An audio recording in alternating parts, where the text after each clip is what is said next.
Hi friends, ಇದು Sunday morning. So ಇವತ್ತು ಮನೆ ದೇವ್ರಿಗೆ ಹೋಗೋಣ ಅಂತ ನಾವು ಪ್ಲ್ಯಾನ್ ಮಾಡ್ತಿದ್ವಿ. ಸೊ ಇವತ್ತು ಹೋಗ್ತಾ ಇದ್ದೀವಿ. ಹಂಗೆ ಮಕ್ಕಳಿಗೆಲ್ಲ ಟೂ ವೀಲರಲ್ಲಿ ಕರ್ಕೊಂಡು ಹೋಗೋಕ್ಕಾಗಲ್ಲ ಅಂತ ನಮ್ಮ ಅಮ್ಮನ ಮನೇಲಿ ಬಿಟ್ಟೋದ್ವಿ. ಆ್ಯಕ್ಚುಲಿ ದೇವಸ್ಥಾನನ ರೀಕನ್ಸ್ಟ್ರಕ್ಟ್ ಮಾಡ್ತಿದ್ದಾರೆ. ಸೊ ಅದಕ್ಕೆ ಈ ಕಡೆ ಸೈಡ್ನಲ್ಲಿ ಚಿಕ್ಕದಾಗಿ ಫೋಟೋಸ್ ಎಲ್ಲ ಇಟ್ಟಿದ್ದು ಮಾಡಿದ್ದಾರೆ. ಅಲ್ಲೇ ಪೂಜೆ ಮಾಡಿಸಿದ್ವಿ.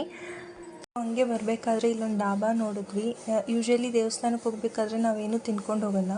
ಸೊ ಪೂಜೆ ಎಲ್ಲ ಮುಗಿದ್ಮೇಲೆ ಬರಬೇಕಾದ್ರೆ ಇಲ್ಲೇ ಊಟ ಮಾಡಿದ್ವಿ.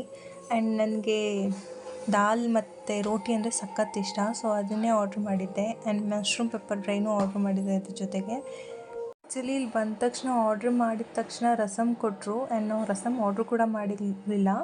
ಐ ಥಿಂಕ್ ಇದು ಅವ್ರದ್ದೇನೋ ಸ್ಟ್ರಾಟಜಿ ಇರ್ಬೋದು. ಬಿಕಾಸ್ ಬಂದ ತಕ್ಷಣ ಚೆನ್ನಾಗಿ ತಿನ್ನಲಿ ಅಂತಲೋ ಏನೋ ಗೊತ್ತಿಲ್ಲ. ಊಟ ಎಲ್ಲ ಆದಮೇಲೆ ಲಾಸ್ಟಲ್ಲಿ ಐಸ್ ತಿಂದಿಲ್ಲ ಅಂದರೆ ಕಂಪ್ಲೀಟ್ ಅನಿಸಲ್ಲ. ಸೊ ಅದಕ್ಕೆ ಒಂದು ಐಸ್ ತೊಗೊಂಡು ತಿಂದೆ. ಆ್ಯಂಡ್ ಹಂಗೆ ಬಂದಮೇಲೆ ಇನ್ಸ್ಟಾಗ್ರಾಮ್ನಲ್ಲಿ ನೆನ್ನೆ ರಾತ್ರಿ ಒಂದು ವಿಡಿಯೋ ನೋಡಿದ್ದೆ, ಮ್ಯಾಂಗೋ ಕುಲ್ಫಿ ಅಂತ. ಅಂದರೆ ಒಳಗಡೆದು ವಾಟೆ ತೆಗೆದುಬಿಟ್ಟು ಅಲ್ಲಿ ಕುಲ್ಫಿ ಹಾಕ್ತಾರೆ, ಐಸ್ ಕ್ರೀಮ್ ಮಾಡ್ತಾರೆ. ಸೊ ಅದನ್ನು ಟ್ರೈ ಮಾಡೋಣ ಅಂತ ಮಾಡಿದೆ, ಜಸ್ಟ್ ಟ್ರೈ ಮಾಡೋಣ ಅಂತ. ಅದು ಚೆನ್ನಾಗೇ ಬಂದಿದೆ. ಆ್ಯಂಡ್ ಆ ವಿಡಿಯೋ ಇನ್ನೊಂದು ಸರ್ತಿ ನಿಮಗೆ ಅಪ್ಲೋಡ್ ಮಾಡ್ತೀನಿ. ಅದನ್ನೇ ಈಗ ಸಿಪ್ಪೆ ಎಲ್ಲ ಬಿಡಿಸ್ತಾ ಇದ್ದೀನಿ. ಆ ವಾಟೆ ತೆಗಿಯೋಕ್ಕೆ ಹೋದಾಗಂತೂ ಸಖತ್ ಕಷ್ಟ ಆಯಿತು. ತುಂಬಾ ಕಷ್ಟ ಆಯಿತು ಅದು ತೆಗಿಬೇಕಾದ್ರೆ. ಇಲ್ಲಿ ಈ ರೀಲ್ಸಲ್ಲೆಲ್ಲ ತೋರಿಸ್ತಾರಲ್ಲ, ವಾಟೆನ ಟಕ್ ಅಂತ ತೆಗೆಯೋದು ಅಷ್ಟೇನು ಈಸಿ ಇರಲಿಲ್ಲ ಅದು. ಆ್ಯಂಡ್ ಇದು ಐಸ್ ಕ್ಯೂಬ್ನಲ್ಲಿ ಬೇರೆ ಇಟ್ಟಿದ್ನ, ಅದನ್ನು ಚಿಪ್ಪೆ ಪೀಲ್ ಮಾಡಬೇಕಂದ್ರೂ ಕಷ್ಟನೇ ಆಗ್ತಿತ್ತು. ಫುಲ್ ಕೋಲ್ಡ್ ಇತ್ತು.